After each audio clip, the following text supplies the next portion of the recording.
নমস্কার বন্ধুরা, আমি অর্চনা চলে এসেছি আজকে নতুন একটা রেসিপি নিয়ে। আশা করি আপনারা সবাই ভালো আছেন। প্রথমে এখানে 500 গ্রামের একটু বেশি চিকেন আছে,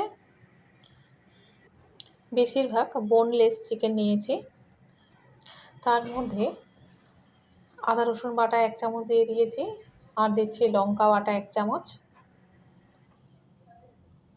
কাঁচা লঙ্কা আমি ভালো করে পেস্ট করে নিয়েছি, সেটা 1 চামচ দিয়ে দিলাম। আর দিচ্ছি অর্ধেক চামচ গোলমরিচের গুঁড়ো, 1 চামচ জিরা গুঁড়ো, আর 1 চামচ ধনিয়া গুঁড়ো দেব। আর দেব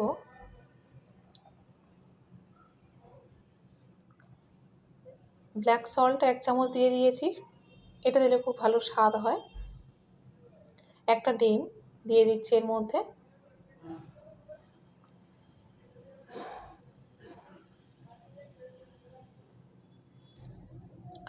এবারে এর মধ্যে দিয়ে দিতে হবে কসৌরি মেথি।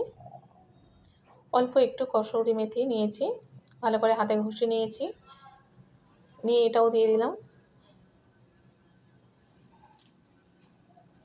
হলুদ দিচ্ছি খুব অল্প পরিমাণে,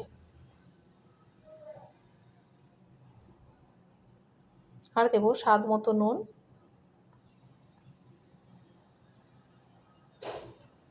এবারে এর মধ্যে দিয়ে দেব কর্নফ্লাওয়ার।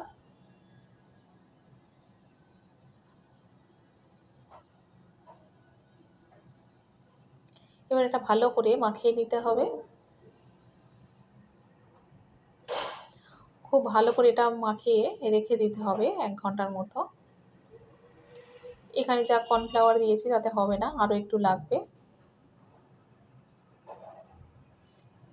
ডিমটা দেওয়ার পরে অনেকটা পাতলা হয়ে গিয়েছে, সেই জন্য আরও একটু কর্নফ্লাওয়ার দিয়ে ভালো করে মাখিয়ে নিয়েছি। আর ওপর থেকে একটু গরম মশলা দিয়ে দিলাম। এটা আগে দিলেও হতো, তবে তখন দেওয়া হয়নি, পরে দিয়ে দিলাম। এটা 1 ঘন্টা ভালো করে ম্যারিনেট করে রেখে দিতে হবে। 1 ঘন্টা পরে এটাকে ফ্রাই করব। যাই হোক, 1 ঘন্টা পর আমি ফেরত এলাম। তেলটা বেশ গরম হয়ে গিয়েছিল। একটা একটা করে চিকেনের টুকরোগুলো দিয়ে দিচ্ছি। লো ফ্লেমে এটা ভালো করে ভেজে নিতে হবে।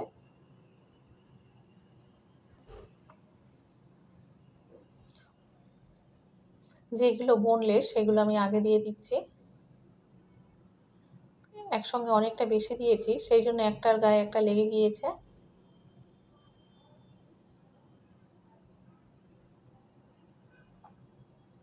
এভাবে উল্টে পাল্টে ভালো করে ভেজে নিতে হবে।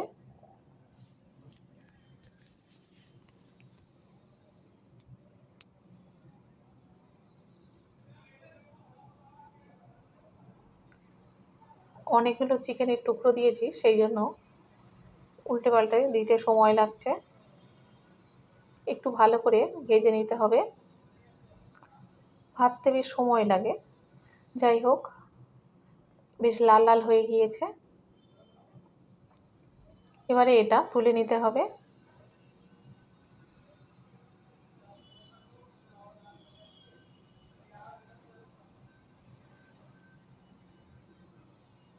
একটা একটা করে দিয়ে দিচ্ছি, এতে তেল ঝরতেও বেশ সুবিধা হবে।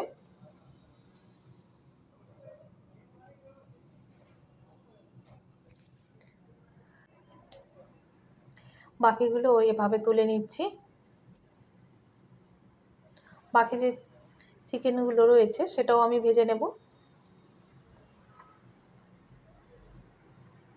অল্প কিছুটা আছে, সেটাও আমি তেলের মধ্যে একটা একটা করে দিয়ে দিচ্ছি। এগুলো একইভাবে ভেজে নিতে হবে।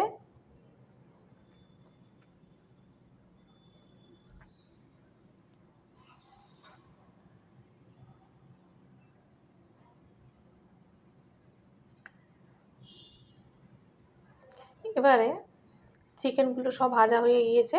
এবারে কড়াইতে বেশ জল গরম হয়ে গিয়েছে, এর মধ্যে অল্প একটু ধনেপাতা দিয়ে দিলাম। এটা একটু গরম হয়ে গেলে এটা তুলে নেব। যেহেতু জলটা বেশ ফুটছিল, এবার ধনেপাতাটা তুলে নিয়ে বরফ জলের মধ্যে দিয়ে দিয়েছি। 5 মিনিট রেখে দেব, তারপর এটা ভালো করে পেস্ট করে নেব। অন্য একটা কড়াইতে তেল দিয়েছি পরিমাণ মতো, দিয়ে পেঁয়াজ কুচিটা দিয়ে দিচ্ছি। পেঁয়াজটা একটু লাল লাল করে ভেজে নিতে হবে।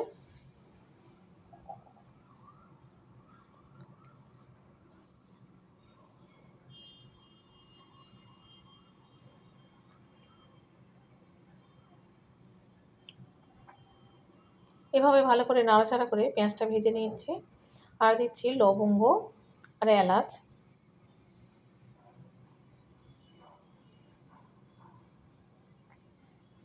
রান্নাটা খুব সোজা এবং খুব সহজেই হয়ে যাবে, খুব একটা সময় লাগে না।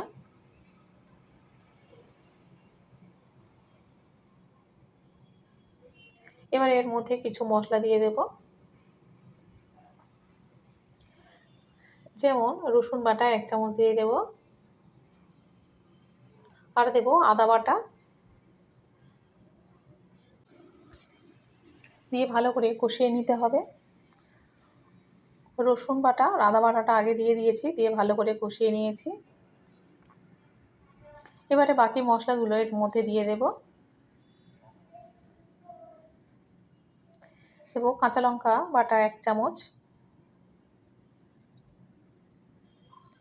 জিরা গুঁড়ো দিলাম 1 চামচ, ধনিয়া গুঁড়ো দেব 1 চামচ,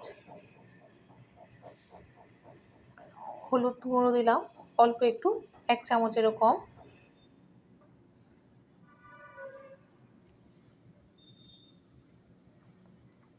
দিয়ে ভালো করে কষিয়ে নিচ্ছি।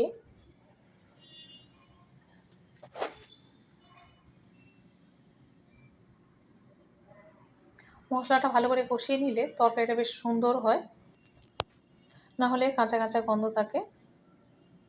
গরম মশলা দিলাম 1 চামচ,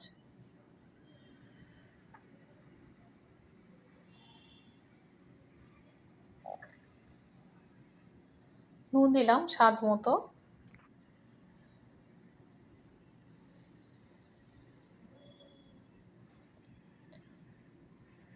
অল্প একটু জল দিয়ে দেব যাতে না পুড়ে যায়, সেই জন্য অল্প একটু জল দিয়ে দিলাম।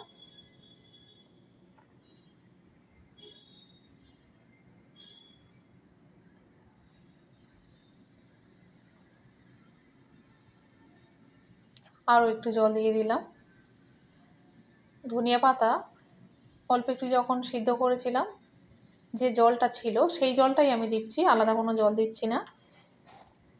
এবার এটা বেশ ফুটছে, এর মধ্যে চিকেনের টুকরোগুলো দিয়ে দিচ্ছি যেগুলো ভেজে রেখেছিলাম, দিয়ে বেশ ভালো করে ফুটিয়ে নেব। অন্তত 15 থেকে 20 মিনিট ভালো করে ফুটিয়ে নিতে হবে।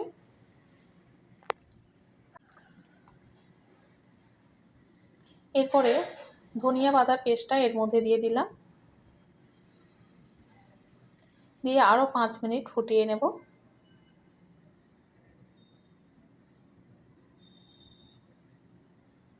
এটা ফুটে ফুটে অনেকটা জল কমে গিয়েছে। এবার সামান্য একটু গরম মশলা দিয়ে দিলাম, আর দেব অল্প কয়েকটা কাঁচা লঙ্কা আমি একটু চিড়ে রেখেছিলাম, সেটা আমি এর মধ্যে দিয়ে দিলাম। হয়ে গেল আজকের হরিয়ালি চিকেন। আজকের হরিয়ালি চিকেনটা আমি এভাবে বানিয়েছি, একবার এভাবে বানিয়ে দেখুন, খুব সুন্দর খেতে লাগবে। অবশ্যই করে আপনারা কমেন্টে জানাবেন কেমন খেতে লেগেছে। আমি অর্চনা, আপনারা দেখছেন মাইসেলফ দীপ্তেন্দ্র। অবশ্যই করে লাইক, শেয়ার এবং সাবস্ক্রাইব করবেন। দেখা হবে আবার পরের ভিডিওতে।